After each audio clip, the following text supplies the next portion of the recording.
Oi oi oi, jumpa lagi di Kapten Anime. Kisah masa lalu, Joy Boy dan Im Sama. Yo, nakama semua. Setelah menunggu 1 minggu lamanya, akhirnya pada minggu ini manga One Piece akan rilis. Dan pastinya juga akan memuaskan teman-teman open layer semuanya.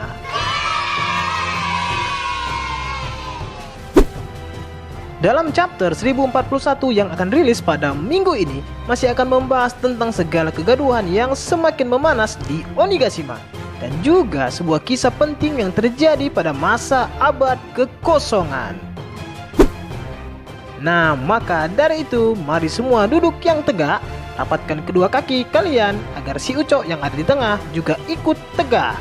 Karena Abang Kapten akan menceritakan bocoran dan juga prediksi untuk manga One Piece chapter 1041 yang akan rilis pada minggu ini. Semua bersiap dan ayo kita berlayar. Pada One Piece chapter 1041 kali ini akan sedikit memperlihatkan kondisi Big Mom setelah digengbang oleh Kid dan Law.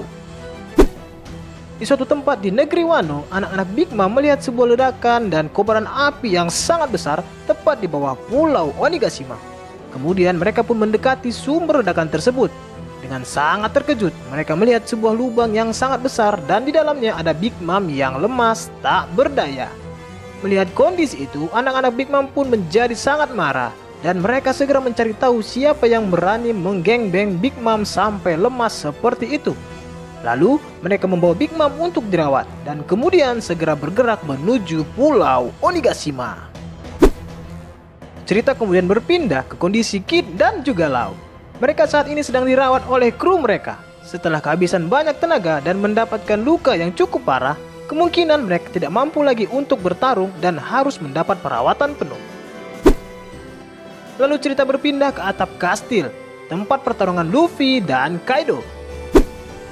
Mereka berdua terkejut setelah mendengar ledakan besar yang terjadi di Onigashima. Sepertinya mereka tidak terlalu peduli dengan suara ledakan itu. Namun kelihatannya pertarungan Luffy dan Kaido akan tertunda sebentar, karena akan ada sebuah obrolan yang penting antara mereka berdua. Kaido memberitahu Luffy apa alasan dirinya menjajah dan menjadikan negeri Wano sebagai markas kelompok bajak lautnya. Sepertinya Kaido memilih negeri Wano sebagai markas kelompoknya karena negeri Wano tidak terafiliasi dengan dunia luar dan juga tidak berada di bawah pengawasan dari pemerintah dunia.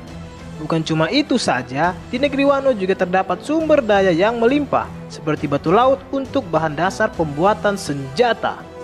Namun ada sebuah alasan menarik lain yang sangat penting. Kaido sepertinya tahu kalau negeri Wano memiliki hubungan dengan kerajaan kuno dan keberadaan One Piece.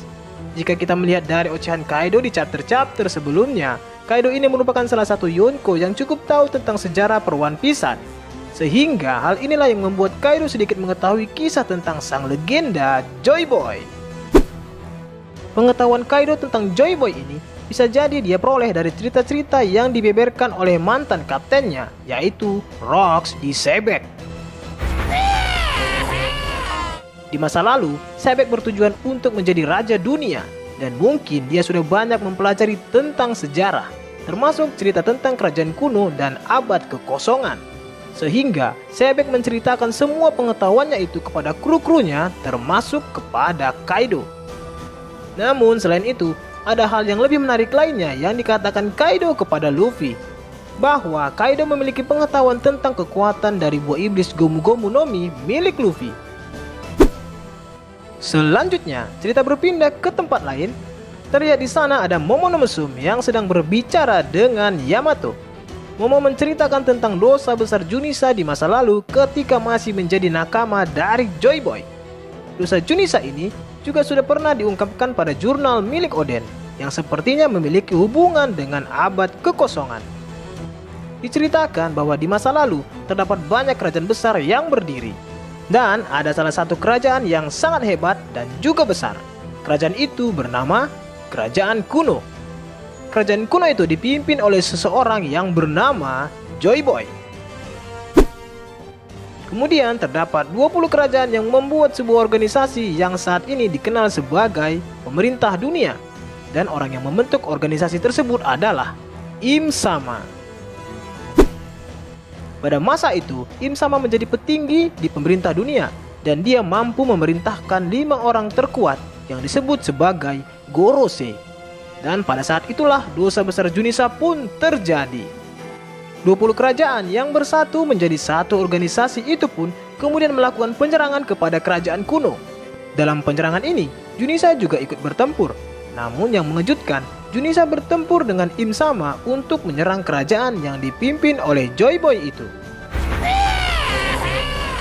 Entah bagaimana caranya Junisa bisa ikut menyerang kerajaan kuno. Apalagi gajah raksasa itu tak lain adalah teman dari Joy Boy sendiri. Kemungkinan yang dilakukan Junisa itu tidaklah murni atas kemauannya, melainkan dia dikendalikan oleh Im Sama dengan kekuatannya untuk ikut serta menghancurkan keberadaan kerajaan kuno. Karena kesalahan besar yang dilakukan oleh Junisa itu, Joy Boy pun menghukum Junisa untuk berjalan mengelilingi lautan seumur hidupnya. Di masa sekarang, Junisa sudah bertemu dengan orang yang mampu berbicara dengannya, yaitu si bocah Momono Mesum. Dan hanya Momo sajalah yang mampu memberikan perintah kepada Junisa untuk melakukan sebuah penyerangan. Sepertinya hal ini merupakan bentuk rasa penyesalan Junisa kepada Joy Boy karena pernah ikut menyerang kerajaan kuno, sehingga dia baru mau melakukan penyerangan hanya jika ada orang yang mampu memberikannya sebuah perintah saja. Nah, itulah tadi sedikit encrit-encritan, bocoran, dan juga prediksi untuk mengawal One Piece chapter 1041 yang akan segera rilis dalam minggu ini.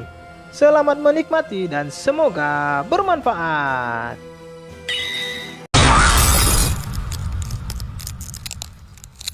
Oke, cukup sekian dulu ya nakama. Tetap stay terus di channel ini agar kalian tidak ketinggalan informasi paling update tentang One Piece yang akan Abang Kapten bagikan untuk kalian semua. Dan pastinya jangan lupa like, comment, and subscribe. Bye.